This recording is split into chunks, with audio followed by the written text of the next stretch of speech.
All right, folks, we got the transmission covered up here. Katie put all the guts back in. Unfortunately, the gaskets and seals that we need to finish putting this thing back together haven't shown up. They're going to be Monday, and it's now Friday, so we can leave it for a couple days. But there's plenty to do on a V8 conversion, so Katie's cleaning up that old 305 there, which is a good running engine. The truck ran and drive, and it parked where it is now, but it's been sitting for a long time, and I don't think that engine's ever been gone into. It's out of an 86 square body. So we're going to just pull it apart real quick. I don't even think I'm taking the heads off because I don't care. Like I said, it ran great and it's never given me a lick of problem, but I do want to pull it apart, look at the timing chain, rip off the oil pan, have a quick look at the bearings, just to see if it does need to be gone over. I'm not overly concerned that it does, but at this point we're just going to start taking some things off. I got to get the manifolds off it anyways because we need headers for this application. And yeah, we're just going to give it a good quick going over and throw it back together. Hopefully that's all it's going to need is just the timing chain and a few gaskets here and there. Got Katie here ripping off the exhaust manifolds. Don't break it, Katie. You break off those exhaust manifold bolts, we'll be in for hours of work extra.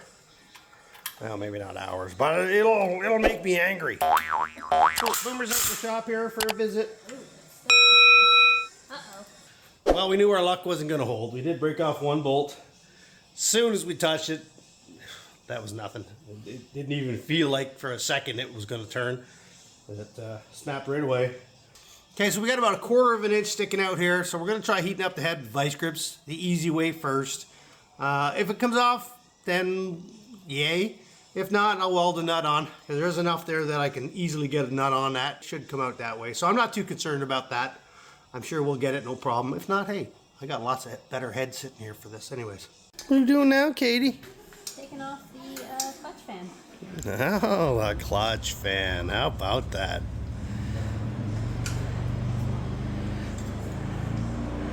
You know, that's a ratchet. You don't need to keep taking it off. What? It's a ratchet. You don't need to take it off. Oh. Okay, well there's the nut. You didn't break it, the nut fell off. Oh, I thought that was... I genuinely thought I broke that. if you break it pulling it with your fingers, then that's a heck of a weak bolt. I was like, are you kidding me? 3 more. Which one you doing? Power steering? Okay, when that comes out, that's going to drop. There's nothing else holding it, yeah, so there's your belt. Yeah. Okay, go ahead.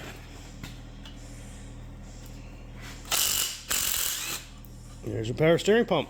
So we'll try to save the bolts, so putting them back in the holes are the ones that don't need to be not in the hole. Katie's going to show you how to get the big long bolt out. Go ahead. Go ahead. Keep going. There you go. That's how you do her, kid. There you go. The wrench is the secret. And save those bolts, because we got to put that water pump back on. Or a water pump. Maybe not that one, but a water pump. Now, don't drop it when you get that last bolt out. How heavy is this? It's not that heavy. Probably 20 pounds. Oh, too easy. Look at the mess you made! There you go. I told you to be careful when it comes out. Put it in the pile.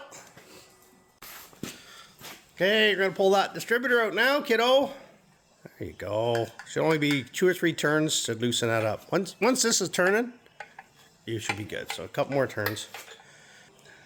That should be enough. Will that turn? Oh yeah, you're good. Now just move that bracket out of the way. Slide it towards me. There you go. Yank that distributor straight up and out of there. There you go.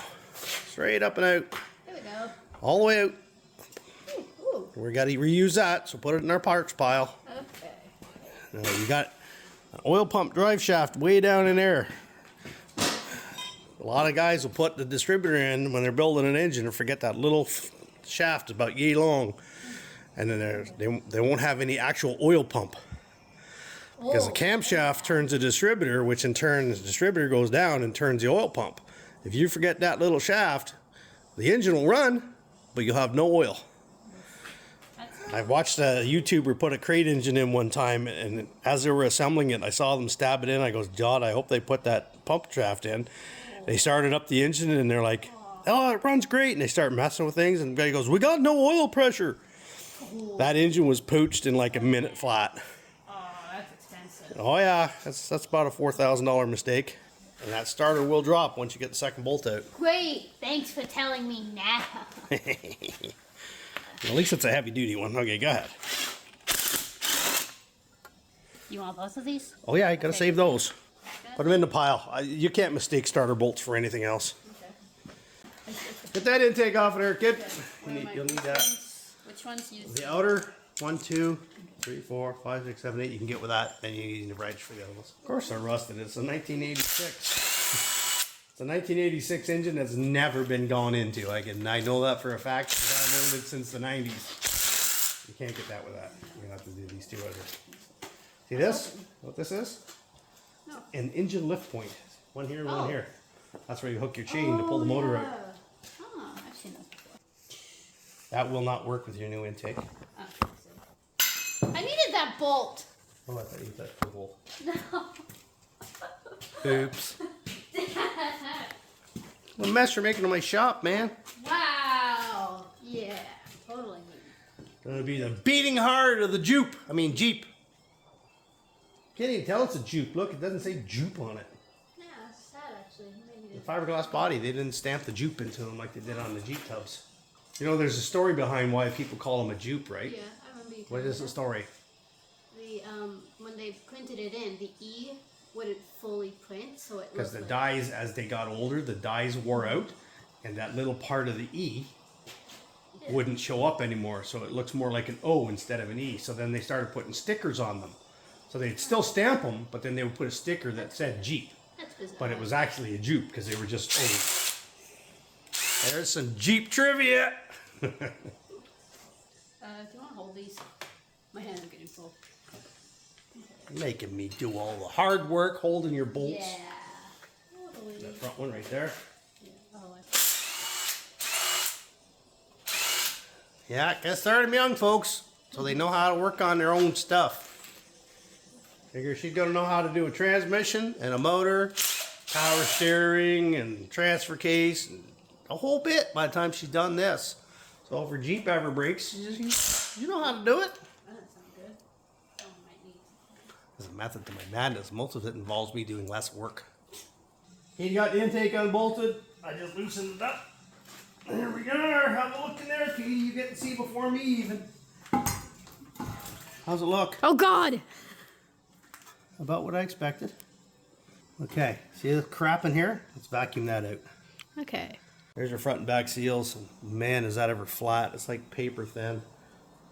No wonder that was leaking.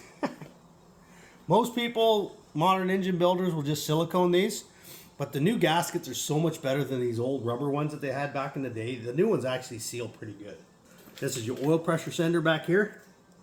We're not using this. We're going to go with a mechanical. What you doing now, Katie? Taking the oil pan off. Why don't we just turn the engine over to do it? It's really dirty oil. The oil is like molasses in February, which, hey, it's February, so it's sludge.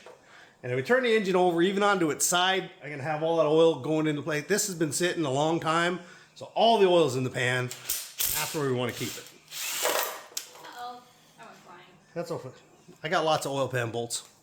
Chevy V8 oil pan bolts, I probably got 1,000 of them in that junk bin over there. All right, Katie just got the oil pan off of there. Now she's going to take the valve covers off. They're in rough shape. Look at the rust. It's pitted. It's nasty. Yeah, and these steel brackets will come off too. Those nice, I like these, the big heavy. They're like 3/16 inch thick. They really do a good job of keeping the valve covers from leaking. No! Don't drop them in the engine. At least I didn't drop You it can- in the engine. I was Do not drop them in those intake rugs or coolant runners. We'll never get them again. Oh, no. See, normally when you're doing this, you start stuffing rags in these holes. Oh, yeah. Put my hand like this. You're not straight. No.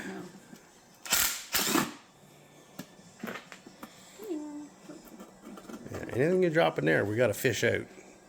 Engines don't burn 7/16 nuts very well. Oh, you pulled the stud and everything out on that one? It's all right, we'll fix it. Just put it in your bag, we'll fix it. So these already got the factory studs on these ones, which is great. There you go, that one too. Look at that rust. We don't want to get that in the intake. Go ahead. Old engine turns real easy, so the harmonic balancer, she's taking off right now. It just spins the engine. It's loose now, it's moving, but I think I can actually get rid of that. Yep, don't need that anymore. Here. I'll catch it when it comes off. Keep going. There you go, harmonic balancer. Yep. Okay, rip out all these little 3/8. Let's get that timing cover off. This timing chain is garbage in this thing. When I grabbed the pulley earlier, I could move it at like 3/4 to an inch and just play, and nothing was moving up in the cam area, so I know that timing chain's gone.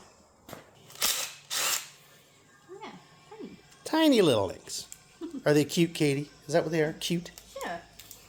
Rusty as all hell. Oh, yeah. Yeah, that's one of the leakiest spots on a Chevy, and this is no exception. And it's not a hard one to change, but it's complicated when it's on the car. You end up having to pull a lot of stuff out just to get at it. You might even look at putting a camshaft in this thing. I don't know. I don't think it needs a cam. Not for what you're doing. Reliability over performance. I mean, it's gonna launch like you would never believe anyways with a V8 and a Jeep. Slowest. You now officially know more about motors than Michael. Oh, wow. He's never done this. I've been trying to get him for 2 years to come out and take this motor apart. Really? Over that, 3 years. Before I even bought the rat rod, I wanted this motor taken apart. Pull it, Katie! Pull it hard! Ah! I need to know how bad that timing chain is. It doesn't look pretty. But it doesn't. There's some slop in that thing. Almost. Just use a screwdriver. Just twist, put it in and twist it. It'll pop off. Those pins are just super rusty. Oh my god! There we go. Go ahead, wiggle that. Let's see how bad is that timing chain, Katie? No, it's perfectly fine. We're good. That's all right. I pulled them apart where chunks of the teeth were missing. Oh, And that actually has all the teeth on it, so. that's a surprise. But she's definitely got some slop in it. So we got some cleaning to do. Okay, folks, there it is. 305's pretty much stripped down as far as we're gonna go. I was debating pulling a couple of rod caps just to have a look at the bearings, but there's no sense, no point. It's either gonna work or it's not gonna work. Okay, so here's the deal. A year from now, if this engine is still purring like a kitten and driving and running, you owe me. Well, you can't buy beer yet. You're too young. She's taking out. You're gambling it too low. Okay, so if this engine blows within a year, I have to get you a new engine. If it doesn't, you make me tea for a week. I think I should have extended that to like a year. Come on, I'm paying for the day anyway. We'll see. We got work to do, but we're calling it for the day. We're waiting on tranny parts to get that put together. We got most of what we need to do the motor, but it's late and we're done for the day. So I guess we'll catch you on the next one.